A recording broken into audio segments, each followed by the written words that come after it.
Hi everyone, my name is Claudia and we'll be talking tonight about the benefits of childhood vaccines and how they benefit and help protect the children from a variety of serious illnesses and some even fatal ones. According to the CDC, the American Academy of Pediatrics, the Mayo Clinic, and several other institutions, some of these diseases may include diphtheria, tetanus, meningitis, polio, whooping cough, and several others, as you will see in this table.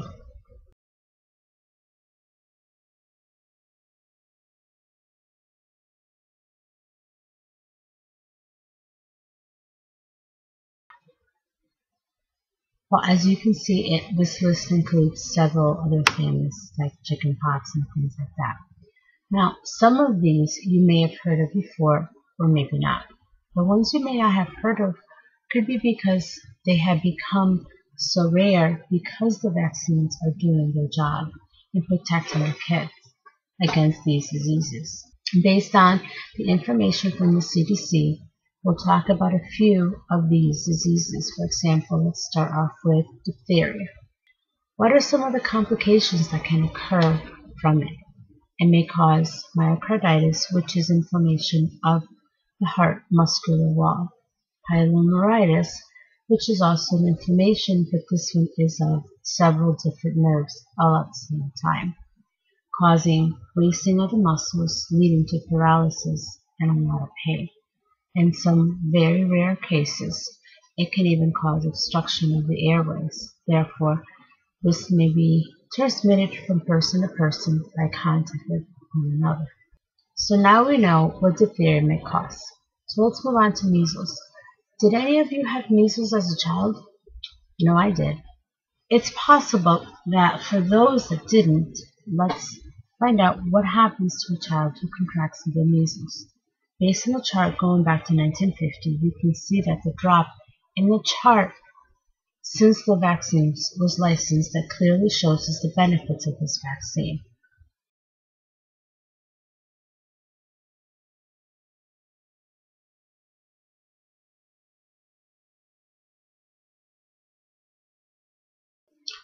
Okay, so let's see. Measles. It's an infection that is caused by a virus that is extremely contagious. It spreads through little tiny droplets when a person with measles coughs. Doctors know that a person has measles as there's a rash that's unique to measles, and it starts in the throat, then it spreads out throughout your body, from head down to your arms and legs. Some of the complications that occur are pneumonia, inflammation of the liver, appendix, and intestines. In very rare cases, there could be inflammation of the heart and the kidneys. However, in extreme rare cases, there could be inflammation of the brain, otherwise known as encephalitis.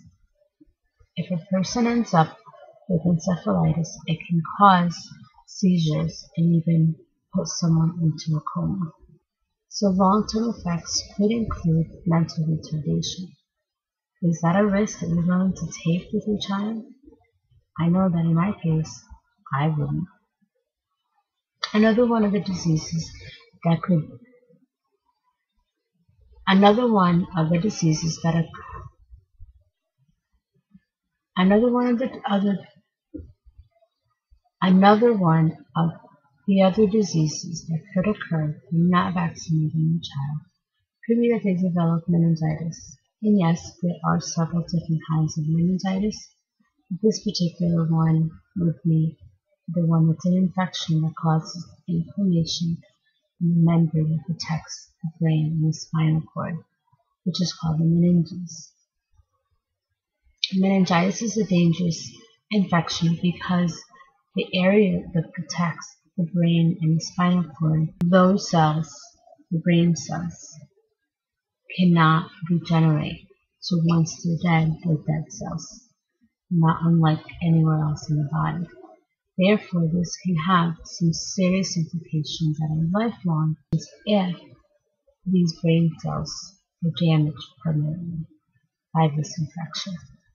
The measles, the mumps, chickenpox, herpes simplex.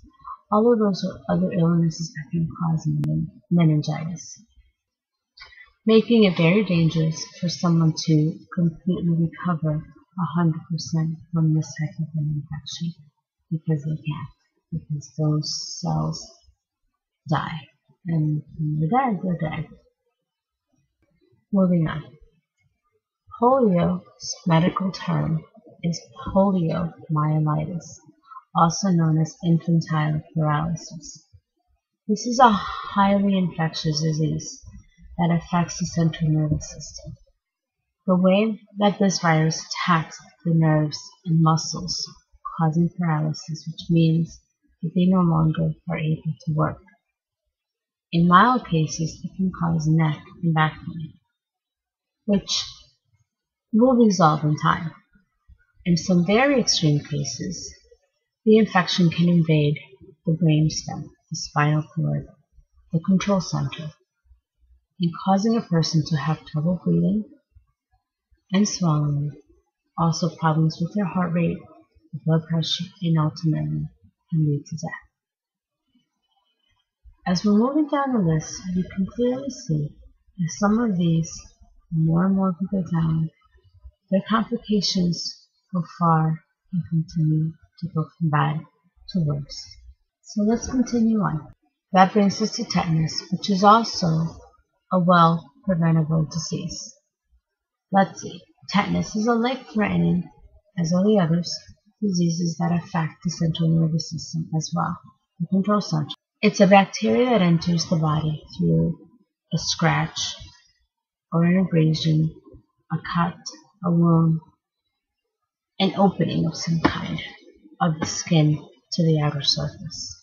One of its major symptoms is lockjaw, enabling the person from opening or closing their jaw, causing a lot of pain. Both children and adults who contract tetanus will most likely end up in the intensive care unit because the level of care they'll need in order to get better. In some cases, a person may even be placed in an artificial ventilator to allow them to recover from this bacteria. Adults who receive the vaccine as a child will, in time, need to receive a booster, and that booster is given every 10 years to make sure that you maintain a normal level of immunity to the tetanus bacteria. So then, the last one we'll talk about today is whooping cough, otherwise known as pertussis. We know that it's a highly contagious disease because of the coughing, the droplets, once again, that causes repeated spasms in the trachea. That is also followed by a high-pitched intake of air, giving its name the whoop. All of this is caused, once again, by a bacteria that affects the cilia, these hair-like structures on the cells that are the trachea and down into the lungs and all of that, to help remove the bacteria from those areas. And therefore, the coughing irritates all of that cilia. In children, this can cause or turn into pneumonia. It can also cause seizures, swelling of the brain, from all of the coughing, lack of oxygen in the blood system, in the blood.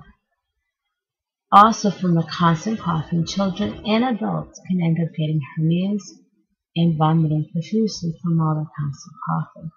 Although a child can recover from pertussis, each time they end up with a cold, it will exacerbate the airways once again, making it harder for them to breathe.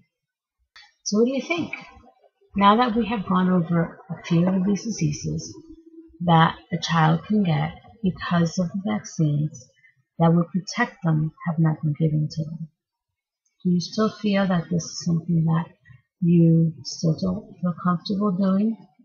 I know that for some of you, it may be. You may be afraid that your child may end up with or developing autism. Is that true? Well, no. Why not? Well, according to the Mayo Clinic, The original study that caused a lot of controversy since has been retracted. Why? Because a lot of the information is incorrect. Research did find that it was simply a coincidence, and therefore it was not the vaccines that were causing these illnesses, or more specifically autism, which is the one that most people are completely afraid of.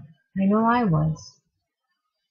So, what could be the other reasons why a parent may choose against vaccinating their child? Well, for some parents, it could just simply be that they're afraid of the side effects that come with any vaccine or medication at that. So, do we take that chance? But one always has to ask themselves, are the benefits that my child will gain from receiving a vaccine be outweighed by the side effects, or vice versa?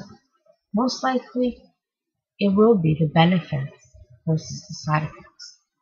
Would you rather run the risk of having your child, possibly even infant at that time, develop one of these life-threatening diseases that they may never recover from? I know that for me, I'd rather take the chance that my child may have a mild side effect versus running the risk of one of these severe diseases being developed. Again, that is a risk I'm not willing to take with my child's life of not vaccinating them. As you see in the outline of the childhood vaccines, that there's a lot of vaccines that need to be given in such a young infant's life in a short period of time like that. For some parents, it's very, very difficult to make that decision regarding their child receiving all of these vaccines in this amount of time versus this amount of time. So, although the most important part of these, parents are forgetting that the younger the child is, the more susceptible they are to developing any one of these life-threatening illnesses, for which they may never recover from. As we heard, some of them can even cause death, paralysis, any of that stuff. Is that something you're going to risk your child for? Be sure that you do your homework. Do plenty of research so that you are able to make an informed decision. Don't forget that this will affect your child's health, and that although you are protecting your child, you are also protecting other children that who aren't able to receive the vaccines because of other life-threatening issues that they may have. Therefore, by you vaccinating your child, you're protecting them. You're protecting yourself. This is one of the handouts a medical provider can provide a parent so that they can also try to make an informed decision.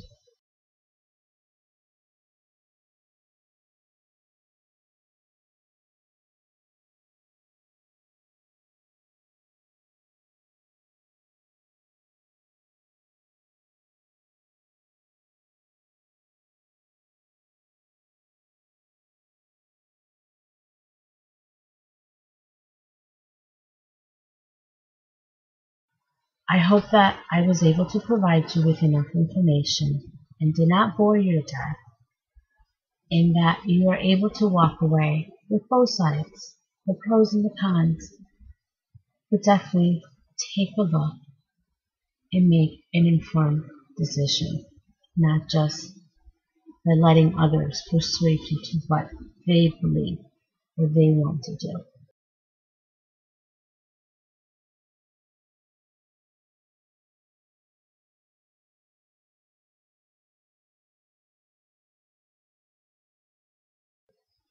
Thank you for listening, and I wish you the best of luck in the rest of the semester. Have a great night.